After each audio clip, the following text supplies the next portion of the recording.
So mga ka-TH, nandito tayo ngayon sa isang site natin na naalagaan. Ito may mga shell sa ilalim. At tansya namin to, ito mga shell niya, no? Yun yung pinaka parang ginawang graba nila.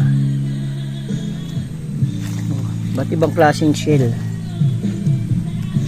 Gaya nito.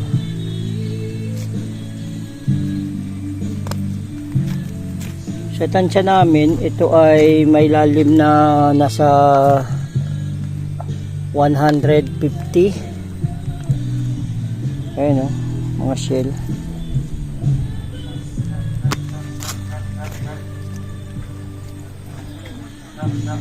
Ganito pala yung loan.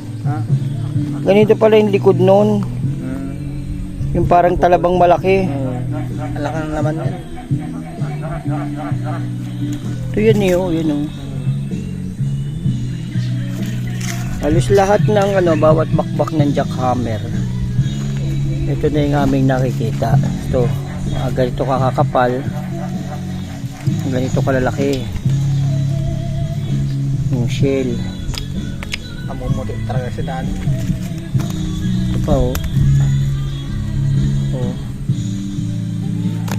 Tapos may mga halong kabibi. Yung shell, yun yung parang pinakaginawa nilang graba. So malalaman natin ito mamaya, no? Hindi naman ito pwedeng pumasok dito ng durog. Ibig sabihin may nagdurog nito at isinama sa semento, kasi semento itong na to itong texture na to. Ito makukuha mo tong shell na to sa sa tabing dagat lang to kasi ang tawag nito sa amin sa sihi, di ba? Sihi tawag dito Sa mga pinto. Oo, na ginagawang kortina. Kurtina, ipakarangkaging. Tapos ito Kahoy. may kahoy sa ilalim, pinagbaklasan ng kahoy.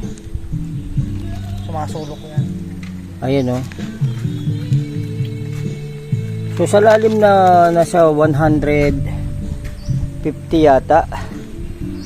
Malalaman natin mamaya kasi susukatin ko ng actual Ayan,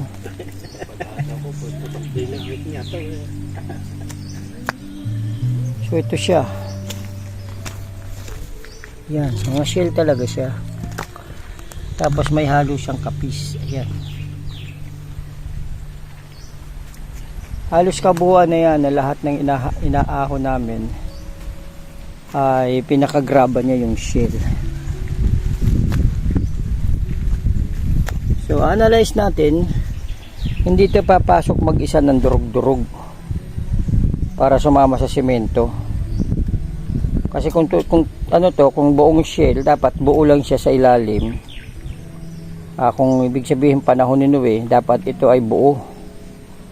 Bakit durug-durug? So may nagdurog para ilagay sa ilalim at gawing graba. Yan ang pinakagraba nila, kaya napakatigas. Hindi kakayanin ng manual na sinsil. Jackhammer nga namin sumusuko Ayun, so lahat puro shell na talaga siya.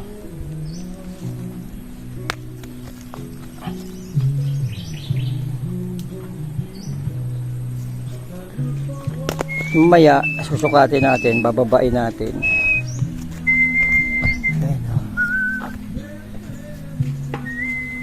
Para malaman kung gaano kalalim yung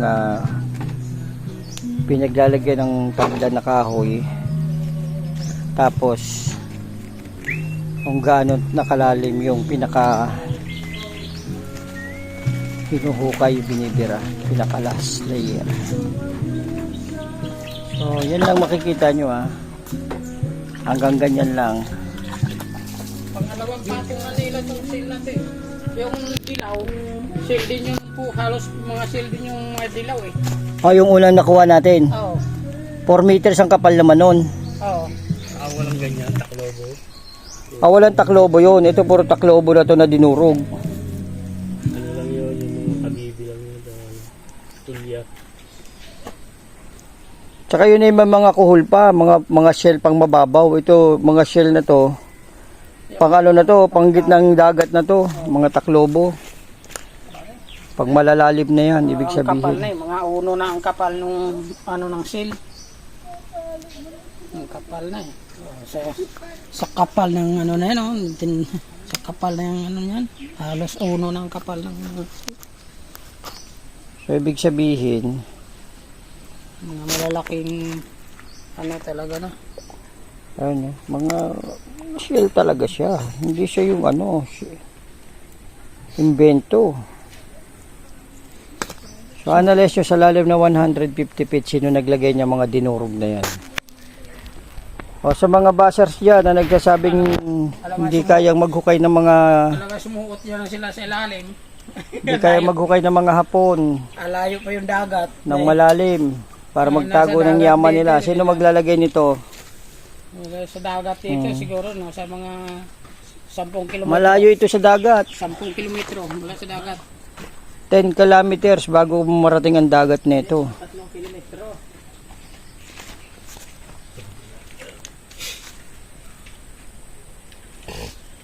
So yun lang ah.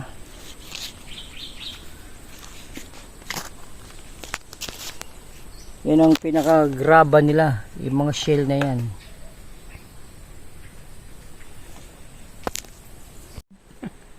Oh, ito pa oh. Pinakasipit ng alimango oh. Sa lalim na 150 feet, bakit may ganito? Pinakasipit ng alimango.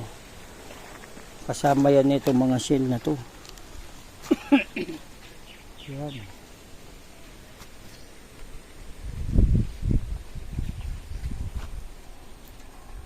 Tapos may kahoy. Sa lalim na yon. So kung nature yan, bakit may semento dyan? At sino nagsemento dyan? At bakit may alimangong ganito? Sipit ng alimango to eh. 10 kilometers na binaktas ng alimangon. Kumuot doon. 150 feet. Pumasok tong sipit ng alimango na to.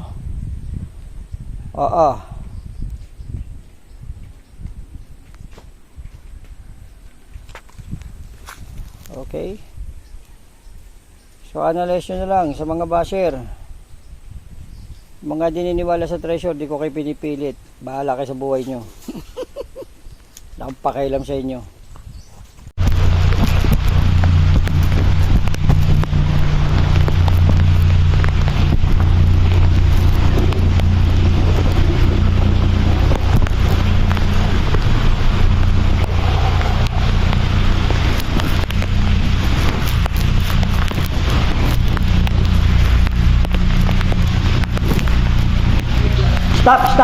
Stop. Nasaan na yung kahoy, Lon? Lon, pa-stop mo nga, Lon. Lon, pa-stop mo. Nasaan yung kahoy?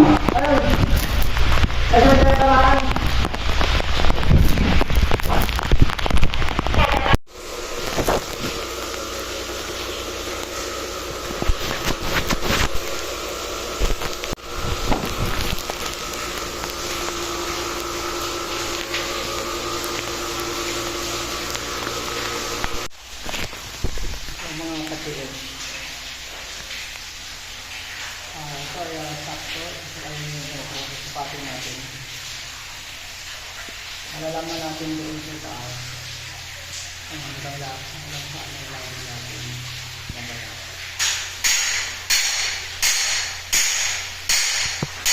Kasi pinakaas natin.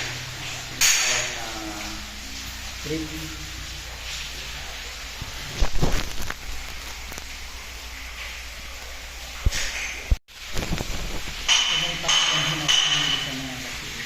Ito ay kahoy. Ang bato. Kahoy yan.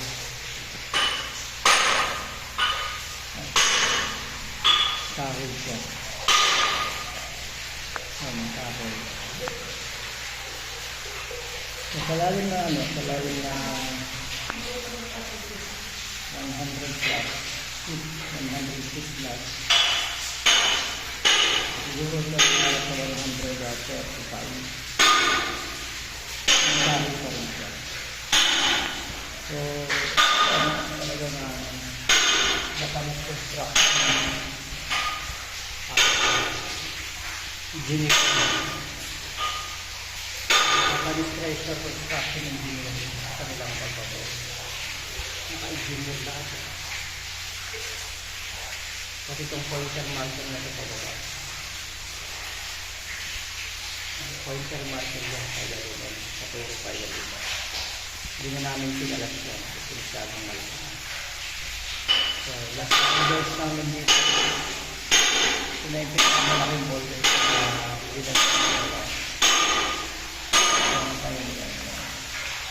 Tapos sa mga boulders na ito, wala na mga kailang malalaking bato. Yan, boulder. Kung titignan yung pantay yung ibabaw na, at sa ilalim boulder. Doon nagagalit ng tuloy-tuloy sa baba.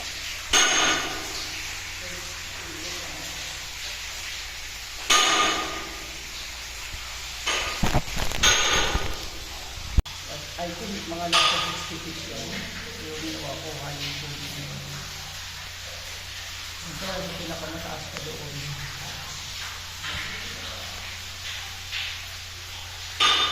Kaya dito din mga simulang ano tulidin dito 60 feet. At pagkakal yung hindi siya yung bukal na galing sa iwanan. Kasi simentado talaga yun. Tapos tignan ito, ginagawa ng tuloy sa pag. Ginagawa ng tuloy sa pag.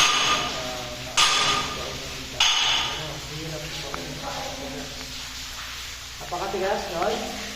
Napakatigas ano? Napakatigas? Malaki yata yung singgil, kaya na, pagka ano na lang, magdala na lang ng kabilyang maliit. Masyadong malaki yung sinigil.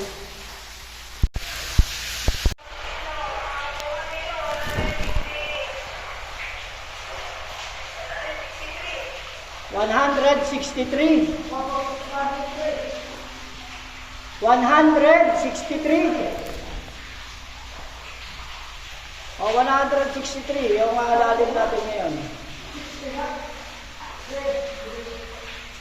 163 or 160. To be exact, 160. Okay. So, ayan, mga kapatid. So, kung pwede mo natin yung bamba. Kaya, goodbye.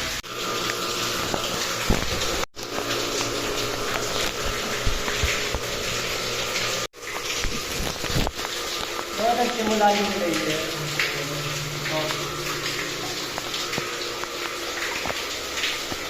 Kaya nagsimula yung layer na may shells ito. Ay, mga shells yan. Mula dyan, pagdating naman dito, iba na yung layer niya, parang purong semento na ito. So, ang layo nito, kapag dito, dito, 1.5 meter, hanggang dito, 1.5 meter. Tapos mula naman dito, hanggang dito sa mga silo na malalaki, ay 1.5 meter. So ito, yung texture dito, ito lang, puro semento siya na wala. So pagdating